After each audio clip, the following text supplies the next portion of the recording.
6. Good evening. The danger's not over for Sydney, with warnings of more wild weather in the coming hours as clean-up crews continue to work flat out. The destruction's already widespread. Houses damaged, trees down and power blackouts that knocked out 250,000 homes.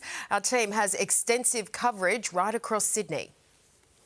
It was freakish. Whoa! Holy sh! And fast. Oh! From Zetland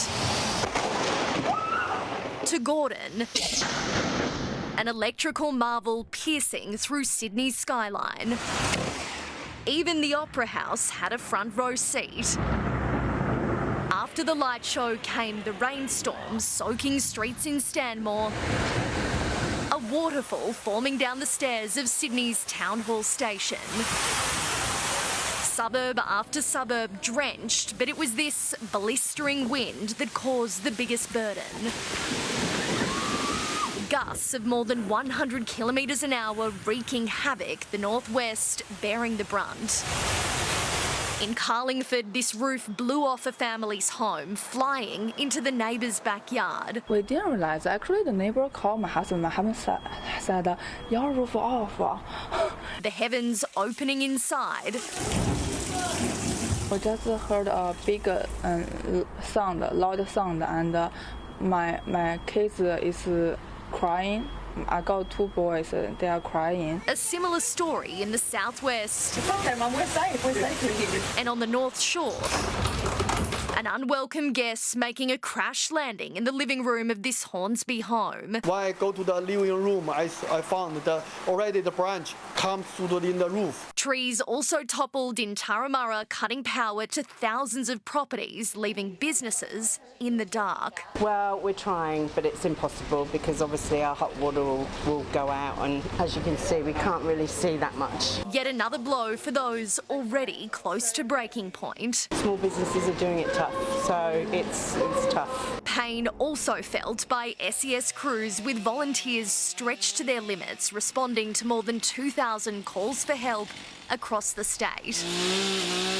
We're probably getting a request for assistance every sort of 7 to 8 minutes. And it's easy to see why. The destruction is widespread, and so too the stories of lucky escapes. Here in Mossman, a mother and her 2 children were inside their home when this huge tree came crashing down. They heard a large bang, but at the time had no idea their roof had even been crushed until they stepped outside. You know, it's not even a shock because this has happened before with this tree. Last year, about the same time of year, a couple of branches came down and took out the electricity in the whole area. Residents claim they complained to council, but their concerns weren't taken seriously. What's your message to council? They'd do better. Yeah.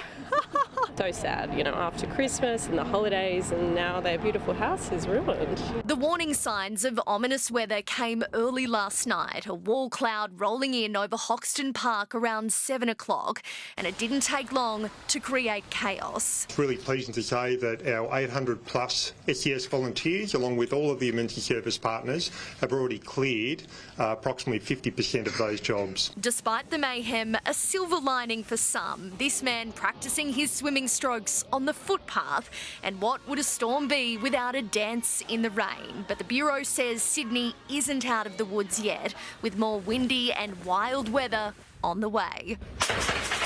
Annie Puller, 7 News. And let's go live now to Taylor Aiken in Chipping Norton, one of dozens of suburbs that have been smashed. Taylor, many homeowners have a big repair job ahead.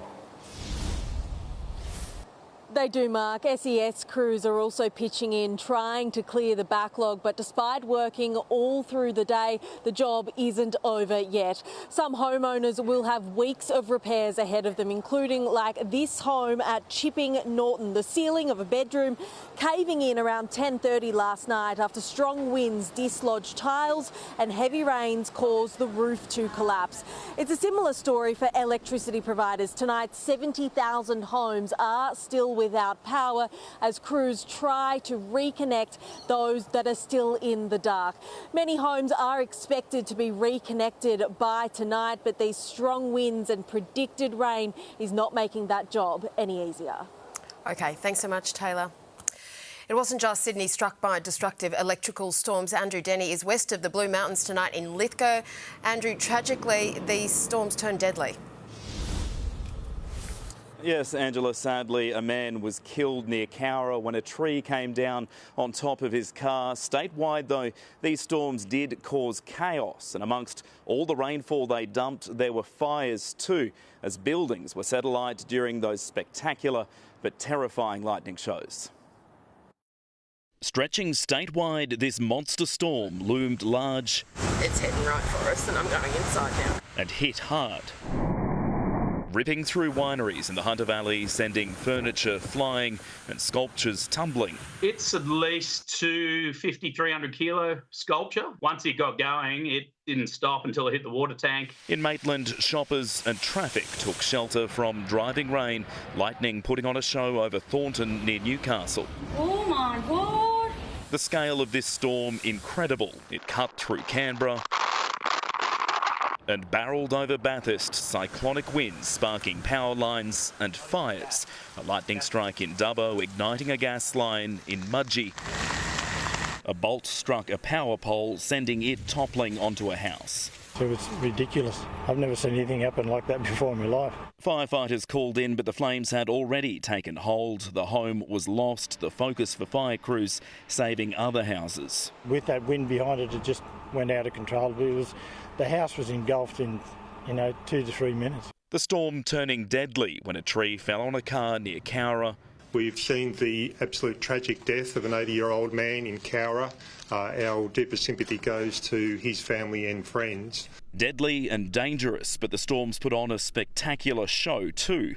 Almost 2 million lightning strikes recorded as the system swept towards the east coast.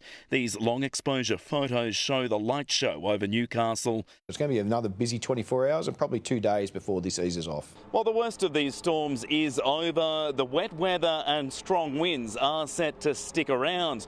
And with that, authorities are warning there is an ongoing risk of things like poles and trees coming down. Hail the size of tennis balls on the mid-north coast kept SES crews busy today. As others began the clean-up, residents in Wagga Wagga left without a roof over their heads tonight. It was just very, very exciting, but very traumatic. And punters camping out for the Tamworth Country Music Festival, now counting the cost of gale force winds. And all of a sudden there was this an awful loud crash and the van started moving and shaking. There are still a handful of weather warnings in place, including for hazardous surf, but some just can't resist. Andrew Denny, 7 News. With the very latest, Paul Caddack is here. Paul, some showers today, but nothing as dramatic as last night. Mark, it was the full force of nature on display last night for sure. As that severe weather rolled in, there were more than 70,000 lightning strikes just across Greater Sydney, with more than 300,000 recorded across New South Wales. On the south coast, Eurobodalla got more than 120 millimetres of rain. In Sydney, Holsworthy seeing 66 millimetres in the last 24 hours, 62 at Bankstown. The city's had 54 mils, most of that falling in 1 hour. And as that southerly change kicked in this morning, we had a 100 km/h wind gust at Guatemala in the Royal National Park, 78 k's at the airport. Tonight, all eyes are on this low forming off the northern coast, set to deliver damaging winds to Sydney tomorrow. All the details are coming up. OK, thank you, Paul. Now to breaking news on Sydney's train chaos, and there are major developments tonight. Live to State Political Editor Serena Andaloro. Serena, the Premier has the union in court right now. Yeah, the fight is in the Fair Work Commission. They're trying to force an end to this painful saga. The union boss embattled. He's been avoiding our cameras since yesterday, but we found him at Central Station. And to commuters, he says he's not sorry. Tracked down, they tried to sidestep our questions. Toby, hey, how you going? Avoiding our camera, happily arranging other interviews. Are you picking and choosing what media you're talking to today? No, of course not. Is the heat getting a bit much? No, absolutely not. Commuters last night, miserable. Horrendous. It's really bad. They couldn't get home. No, I ended up staying over at somebody else's house. Twice now I've gone to go on the train and it's been so packed that we can't get on the train. Writing off the network this morning. Will you apologise to the commuters that were impacted yesterday and today? and indefinitely. No, I think that's for the government to do. You don't think you should apologise to commuters? No, I don't. 1,000 trains cancelled today, 350 union bans in full force. No, we don't have any bans on that are strangling the network. Claiming the rail chaos is instead being caused by a mismanagement of maintenance. So in short, you're blaming the government for this. Is that what you're doing? Absolutely. That is an extraordinary claim. An extraordinary claim, don't you think? What they really mean is that they're going to continue to put a noose around the public transport system while demanding more and more and more money. Unions mapping out a month of turmoil with a week-long ban on cleaning hazardous waste, 5-minute work stoppages on the hour every hour. By the 28th, they'll be flat out refusing to stop at stations in the Premier's electorate of Cogra and the Transport Minister's electorate of Summerhill. Is that pretty personal? Look, it feels like collective punishment to me. Hitting back. The government will make an application in the Fair Work Commission, seeking to stop the protected industrial action and force a decision on pay. We've beaten 6 of these so far. I'm confident we can beat a 7th. The federal government watching closely. If I was in Sydney, I'd be feeling pretty off. Just get your act together, sort your problems and get us back on track. Serena Andaloro, 7 News. It might be fragile, but peace in the Middle East could soon be a reality, with negotiators finally clinching a deal between Israel and Hamas. There's hope at least some hostages in Gaza could be freed within days as Israeli troops pull back from the territory. The streets of Gaza jammed with emotion. As word spreads, the Strip's hellish 15 months caught between warring Hamas and Israel might finally be ending. A beautiful feeling, he says. Because at long last, I can announce a ceasefire and a hostage deal has been reached. Over 6 weeks, Hamas is to release roughly half the hostages thought to be still alive in Gaza. Israel to pull back forces, allow in aid and free hundreds of Palestinian prisoners. The sides to then negotiate a full hostage release and troop withdrawal. If negotiations take longer than 6 weeks, the ceasefire will continue as long as the negotiations continue. These Israelis tempering their excitement 466 days on from the initial October 7 attack. This war must end, she says. We must talk about the day after. In the US, they're talking about which president deserves credit. From Donald Trump, this epic ceasefire agreement could only have happened as a result of our historic victory in November. Brooks, credit for this, Mr. President, you or Trump? Is that a joke? Not a joke, according to Israel's Prime Minister. His office says this is Mr. Netanyahu calling Donald Trump to thank him, and says he is also speaking with President Biden. In the United States, Tim Lester, 7 News. And in breaking news, the Federal Police Task Force set up to tackle anti-Semitism has charged its first person, a 44-year-old Blacktown man accused of posting death threats to a Jewish Association social media page. The Prime Minister has called for calm, hoping the Gaza ceasefire will end the violence and hatred we've seen on the streets of Sydney. The Opera House protest, the start of months of social unrest in Australia. Jewish synagogues vandalised, firebombed, and politicians targeted. Jewish Australians are feeling unsafe in our country. Hopes now the ceasefire will see cooler heads prevail. I certainly hope and have consistently called for a lowering of the temperature here.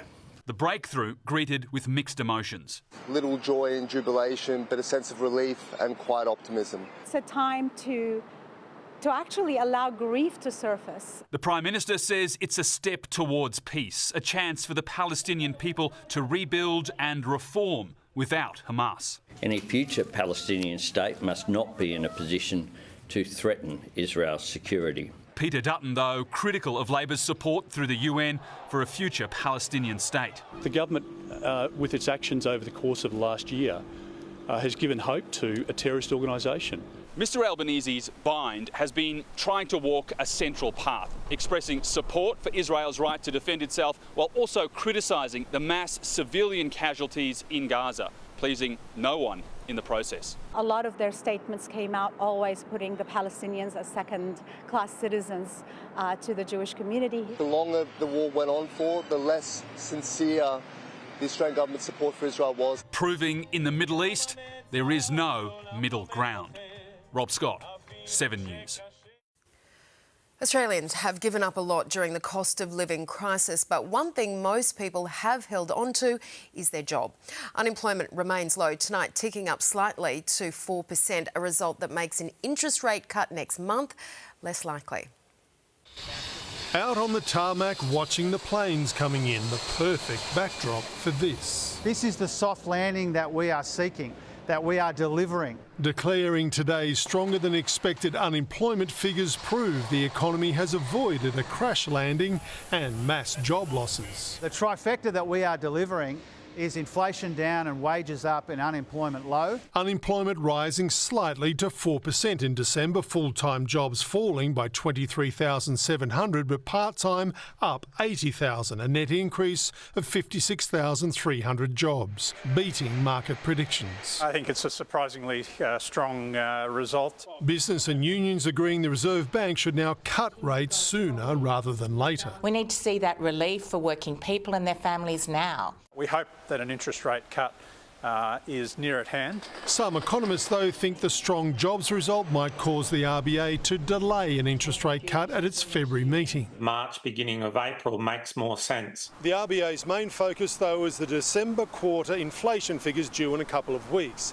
They will largely determine whether the government gets its pre-election rate cut or not. As the opposition suggests, the Treasurer's talk of a soft landing is just talk. Because Mum and Dad Australia know that life isn't easy under Mr Albanese. A familiar attack line. It won't be easy under Albanese. From the last election. Mark Riley, 7 News.